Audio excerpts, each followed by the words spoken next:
A guru does not make your life easy if you think like that. A guru is going to make your life miserable. In this age of information, when from Kundalini energy to Tantras to Chakras, when everything is available on the internet, all the information is available on the internet, why do you need a guru? But a guru also makes you feel restless. His words make you feel overwhelmed. His actions are sometimes not understandable. The more less competent you are in something, the worse you are in analyzing your competence in it. When you are doing spiritual practices, your ego is inflated like 10 times. I am going to the temple, I am doing these mantras, I am reading the Shastra, I am the most perfect person and I cannot go wrong. He took a glass piece, a shred of glass, and pressed it in between the eyebrows of Ramakrishna. If someone says that I am your guru, I am your teacher, I am going to say you have to do everything that I say, run away. I want to start this video with a very silly question. So bear with me, okay? Can you see your own back? I mean, of course, you can stand in front of the mirror, click a picture and see your own back, but you cannot really directly see your own back without any help. Hai na? Just like that, you cannot even see your own flaws.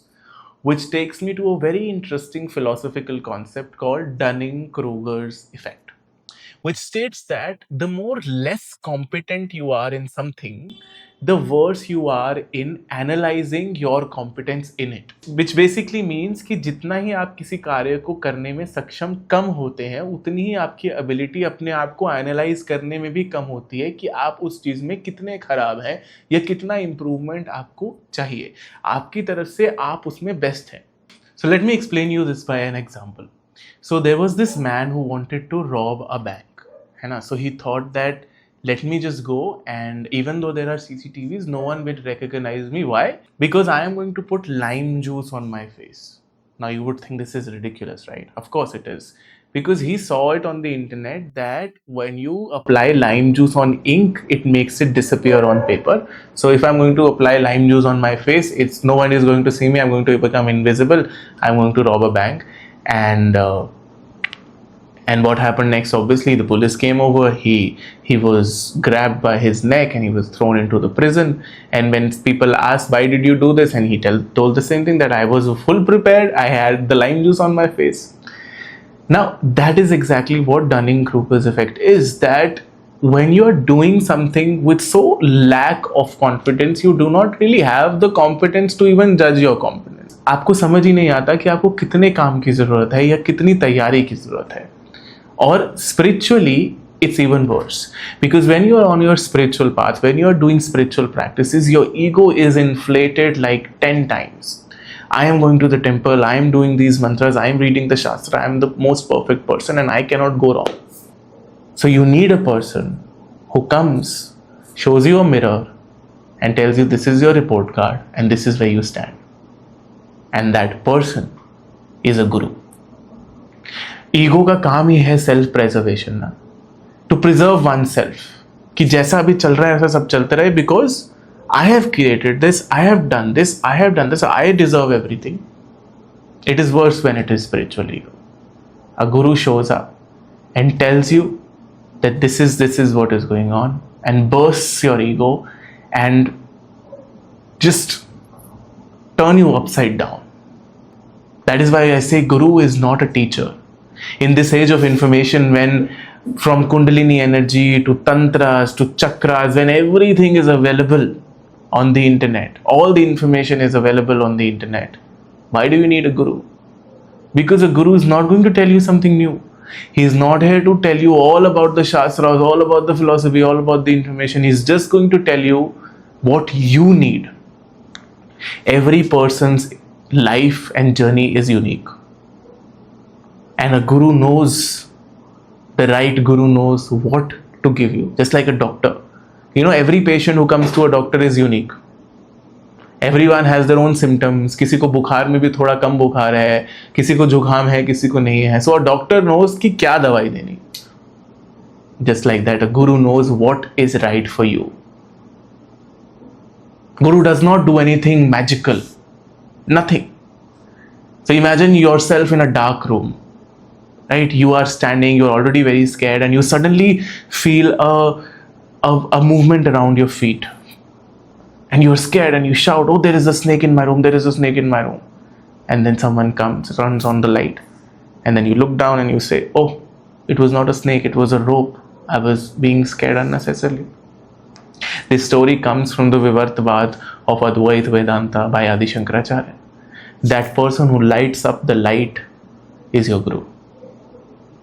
To burn a candle, you need a burning candle already in your hand.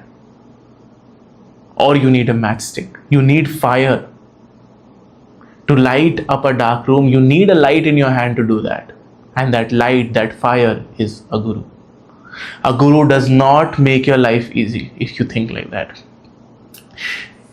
The day when Guru appears in your life is not going to be a magical day when the lotus are blooming and you are bowing down to your Guru. Nothing like that. A Guru is going to make your life miserable. Terrible.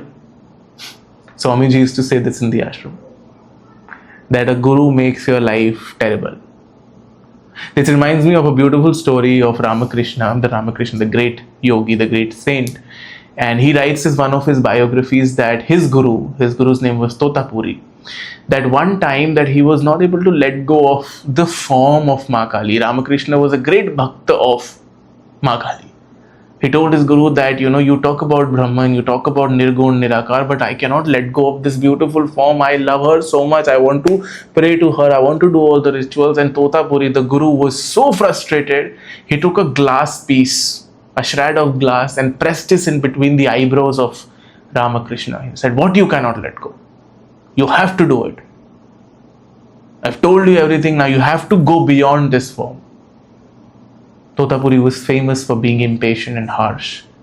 And that is what I'm saying. If Ramakrishna ji had a bucket list that my Guru should look like this, my Guru should make me feel like this, should give me this, and should, behave like this, doesn't work. You have to gauge yourself. Why are you looking for a Guru right now? If you're looking a Guru for solace, for peace, then you're going to attract your kind of people. That I want peace, I'm very restless, when I go to someone I feel happy. Of course you feel happy, but a Guru also makes you feel restless. His words make you feel overwhelmed. His actions are sometimes not understandable. A Guru is not for solace or peace. A Guru is for liberation.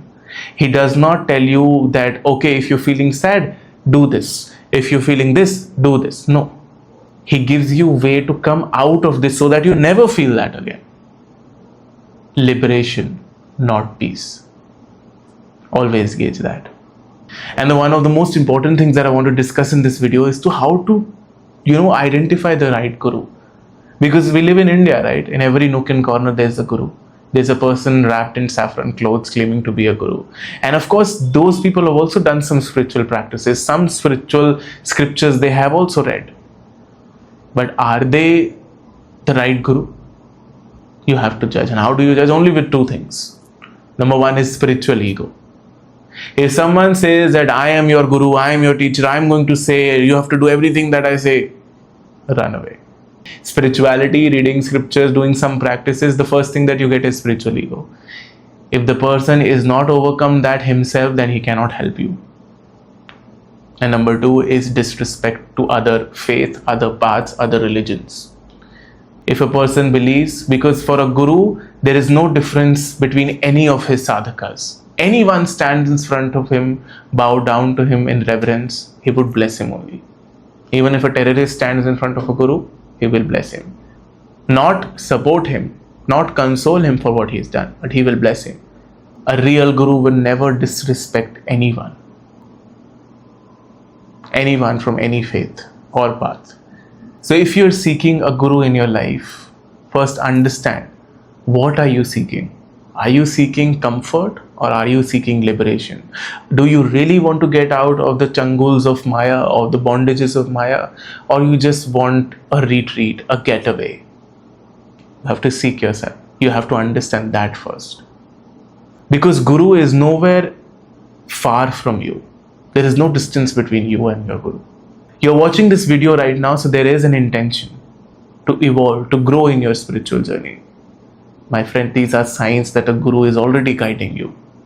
A guru might not appear in a physical form, but in a form of a book, a shloka, a person, or even the inner voice that you already carry within you.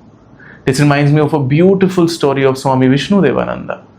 Swami Vishnudevananda was born in the south. He left his home. He was, he was just wanted to wander around. He wanted to serve in the army. And he was in an office someday and he saw a piece of paper and there was a quote written on it. The quote that was written was that an ounce of a practice is better than gallons of preaching. And he was so impressed and he was so taken away by that quote. And he said that there is no credits given to that. Who has written this? Who has written this? And he started looking for the person.